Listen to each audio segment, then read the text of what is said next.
Eric Polzin with 9 to 5 Sports. Going to be breaking down another PGA DFS video. This time we got the Zozo Championship, which is going to be a no-cut event, but it's a no-cut event in which we have a lot of good caliber of golfers, okay? And this is one that you can be excited about. Now, looking at the tournament, it is going to be played at a course that we are familiar with. They had the Palmetto Championship played at this course, which is the Congaree course. So it is one that we've seen before. Garrett Higo won it that year. The course played a lot harder than everyone expected.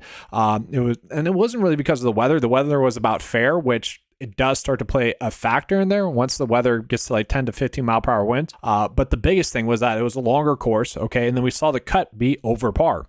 So it is going to be a tournament in which could be harder to score in. So that makes it more interesting for a no-cut event in which you are typically trying to just target golfers that can score, but obviously in a harder scoring event, that's going to be more difficult to do. So it'll be fun to break down this slate. But as always, guys, if you enjoyed this coverage, remember it is NFL season. Kind of doing golf coverage during NFL season, especially on YouTube, does hurt the channel out a little bit, but I love covering it, and I know you guys love that information as well. Last week we had a good week. Pretty much all of the first tournaments thus far this season have been very solid tournaments, so I know you guys have been enjoying it. Let's have another good week. Let's get into the CJ Cup. So I do want to start off with saying that for course history, the only thing that I'm going to be looking at is going to be that tournament here in 2001 or 2021. Okay, I'm going to be looking at that. Now, I did think that for the PGA Championship that same year played at Kiowa Island, I thought that was a very good comp course to use for that PGA Championship. So if you did want to take it one step further and use that comp course, you could. I don't want to do that. I'm not too worried about like course history that much. When we don't have that much course history, I'm perfectly fine using the specialist stat that's available on 9 to 5 Sports. The specialist data is just looking at like all the tournament characteristics. Okay, so the tournament takes place in South Carolina.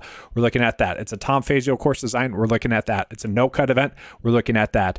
The par, we're looking at. Okay, style of course, we're looking at that. Scoring, it's going to be a harder scoring event. Like, we're all looking at that stuff. That's all going to be a factor as well. But the tournament was played at a different time as well than what we're getting at this year or for this tournament as well. So, I don't really want to look at course history too much. It's going to be a cherry on top. But guys, I hate to do this, but really, honestly, DraftKings did a great job pricing the first 3 guys. They are the top 3 plays on the slate. You look at Rory. Rory just makes a ton of sense. Looking at all the key stats, guys, he ranks top 5 or better in all the key stats that I'm looking at. And the key stats that I'm looking at are going to be par 5 scoring, strokes gained total, effective scoring, all the same stats from last week. I'm going to be looking at birdie or better percentage as opposed to birdie to bogey ratio, which you could do. But given the fact that it's a no-cut event, I just want to look at golfers that are going to be able to score birdie. So I'm going to be looking at that instead of birdie to bogey ratio. If it was a full tournament field event where we were worried about a missed cut because of how hard the course played, I would be looking at that, just so you guys know. But yeah, Rory just makes a ton of sense. Sure, he missed a cut, I guess if you don't include the DP Tour, 3 events ago. But he's been playing well on the DP Tour. Just a guy that's going to be tough not to play, really, honestly. That's as simple as it is. Just been playing some great golf, and I expect that great golf to continue once again. If you can afford to pay up for him, you should. I'm going to treat him as a core play as well, okay? Like, you should be playing him. Same thing with Jon Rahm. It's going to be tough not to play Jon Rahm if you look at his recent starts, first and then a second at that BMW Championship. Miscut prior to that 15th and 8th place finish. He has just been playing some great golf. He's one of those golfers that, for me, it's going to be tough not to play. Looking at specialist wise, he's the second best. Rory was the third best. Stat fit wise, he ranks top 6 or better in all the key stats that we're looking at this week. And he also is top 12 in recent form rank, top 5 stat fit, ranks out 3rd in the 9 to 5 model, and tied with him is going to be Scotty Scheffler. Scotty Scheffler has been playing some great golf as well. His past 2 starts were a 2nd and a 3rd place finish. Prior to that, had been kind of spotty. Still ranks out top 10 in recent form rank. Stat fit wise could be a little bit better.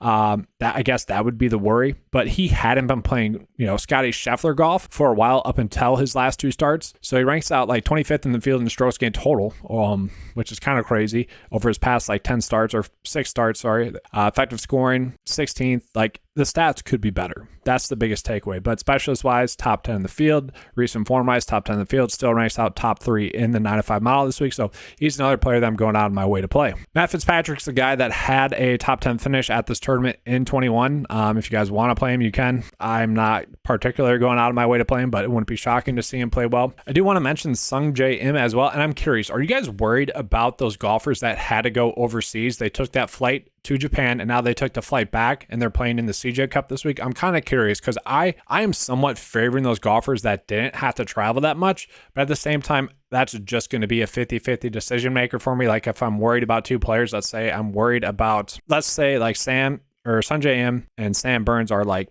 players that I view as even.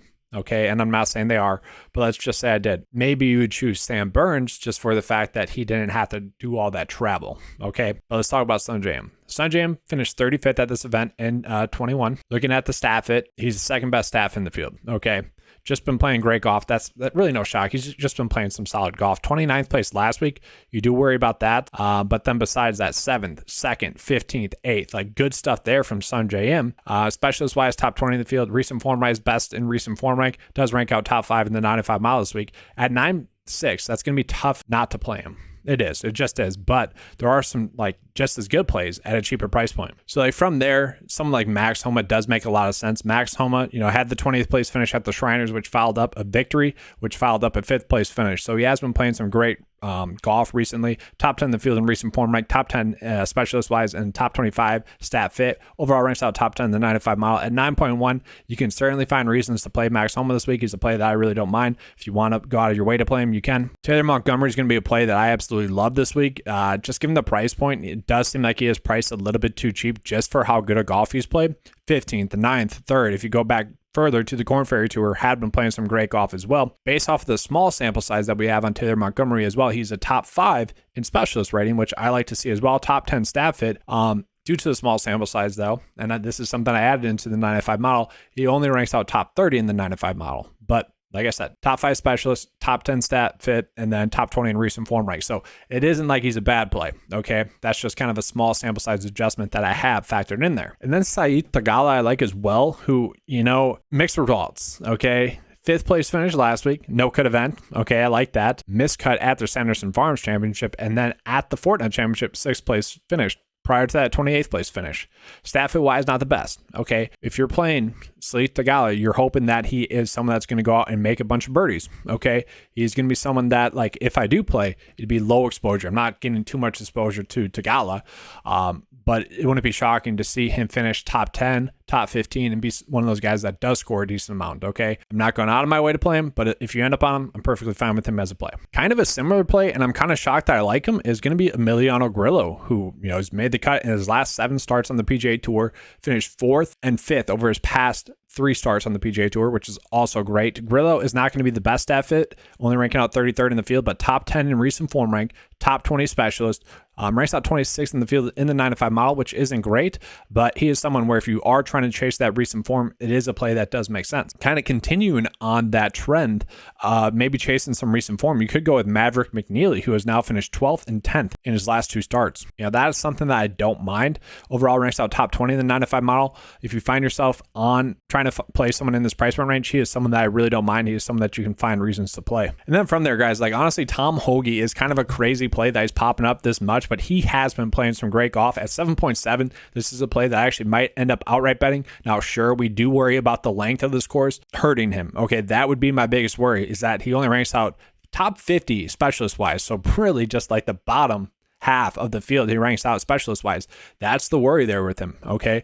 Other than that, he's going to be a top 20 stat fit. The only bad stat that he has in comparison to the field is going to be that par 5 scoring, which kind of suggests that he does struggle on the longer holes. Okay, and with that, this is a longer track. So that is the hesitation. And I think that is why he's priced this way, because if we were to just look at his last, 4 starts on the PGA Tour, 9th, 4th, 12th, and 10th. Okay, that is great. That is top 5 in the field in recent form rank. So he is someone that I do think we can go out of our way to play, and just knowing that if he struggles, we know it's just going to be because of the length, but that recent form is so strong that I do want to kind of play him a little bit. Okay, that's a play that, we'd be kicking ourselves for not making if he does play well. So Russell Henley's kind of an interesting one to me as a play. He does have South Carolina ties, which, you could be looking at that. He is a top 5 stat fit, but that's really it. Did have a 5th place finish 4 starts ago, but but besides that, really bad. So like if you find yourself trying to play Russell Henley, like I kind of get it given the price point, but he's not someone I'm going crazy with. He is certainly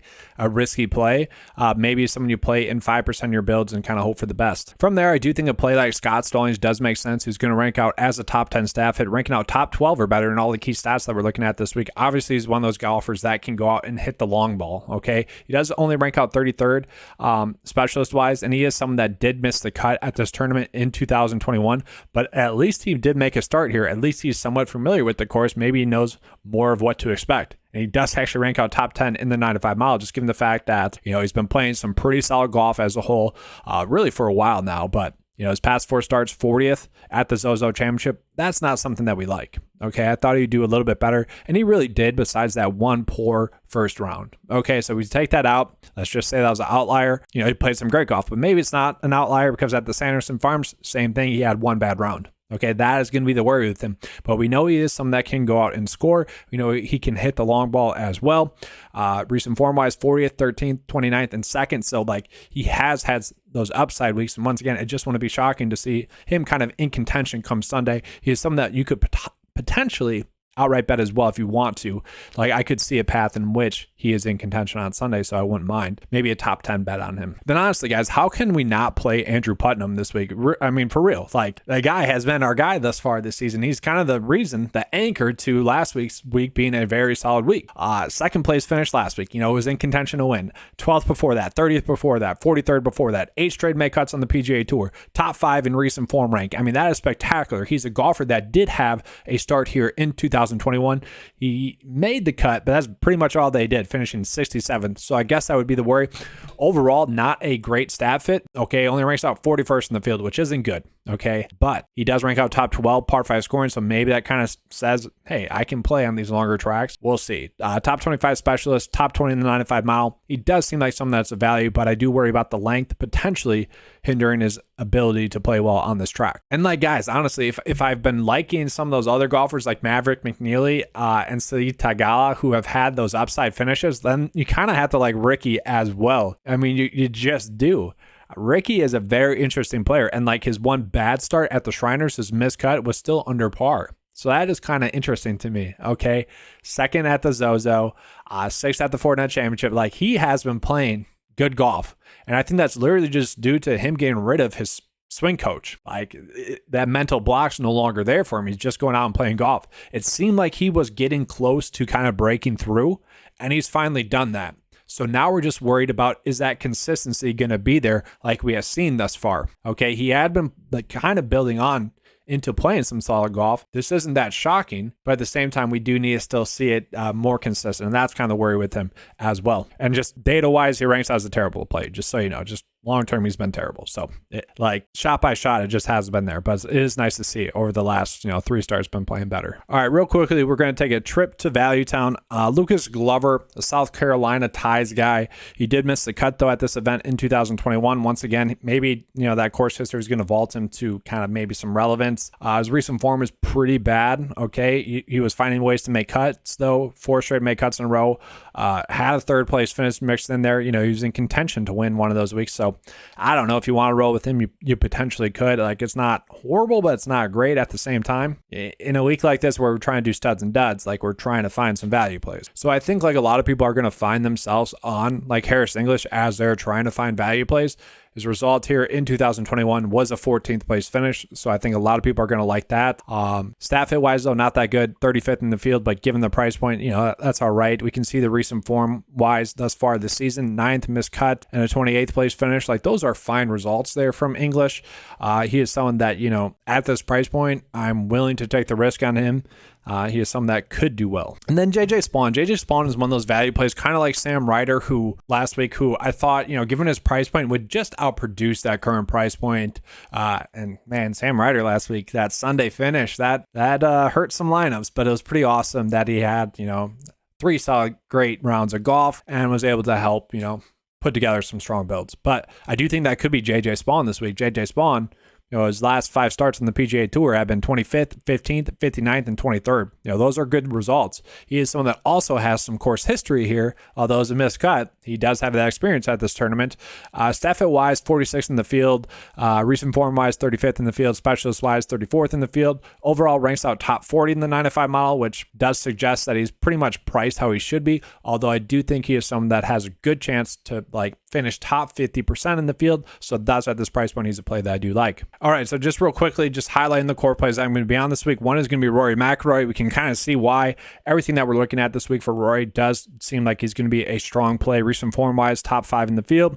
Stat fit-wise, 3rd best in the field, and he's ranking out as the top play in the 9-5 model. He's one of those golfers that I think we should just go out of our way to play. And then from there, honestly, Jon Rahm is going to be one of those players to me that is going to be very tough to avoid playing. Jon Rahm has been playing some great golf, 11th, 4th, and 3rd for his recent form, stat fit, and model rank. It's just going to be tough to not like Jon Rahm as a play this week. Scott Stallings is going to be a play that I really do like as well. Whether you should make him a core play or not, that really just depends on kind of what you guys like. I like kind of chasing the upside, especially this week in a no-cut event, especially an event in which is a longer scoring track. Yes, if this was a normal scoring track, I would like Andrew Putnam much more. And I do like Andrew Putnam still a lot. I think Andrew Putnam is going to be a super safe play that you can be on. But Scott Stallings is a play that I like. He is someone that played this tournament in 2021, but he missed the cut. Still, some course experience there. All the key stats, he's going to be top 12 or better in the field, so we like that. Recent form-wise, could be a little bit better, but also does have some strong finishes. Over his last 8 starts, he's went 40th, 13th, 29th, 2nd, missed cut, 13th, 10th, and 4th. We like that there from him. Scott Stallings, it just wouldn't be shocking to see him go out and have a great week. And then Taylor Montgomery, I also mentioned as someone I think you could make an excuse to go out of your way to play him at 8.2. That is a pretty cheap price point. Ranks out top 20 in the field in recent form rank. Pretty strong stuff over his past 3 starts on the PGA Tour. 15th, 9th, 3rd. He has been someone that has been scoring as well. We can see over the key stats that we're looking at, 3rd, 18th, 3rd, and 3rd in the field. Now, yes, that sample size is a little bit smaller for him, but we do like to see that from him. Only ranks out top 30 in the 9-5 model because I have that small sample size adjustment in there right now. But still, he's someone that I like a lot as a play as well. But that's all I have for you guys for this video. Hopefully, you guys enjoyed it. If you want to become a 9-5 member, you can. It is going to be $10 a month. Gives you access to all these awesome tools at 9-5 Sports that are going to help you become a better PGA DFS player. Also included is going to be the NFL DFS Lineup Optimizer, as well as the NFL DFS cheat sheet. So if you guys want to, you can check that out. $10 a month, best value in PGA DFS. Can't beat that. All right, guys, let's have a good slate. And as always, let's keep cashing.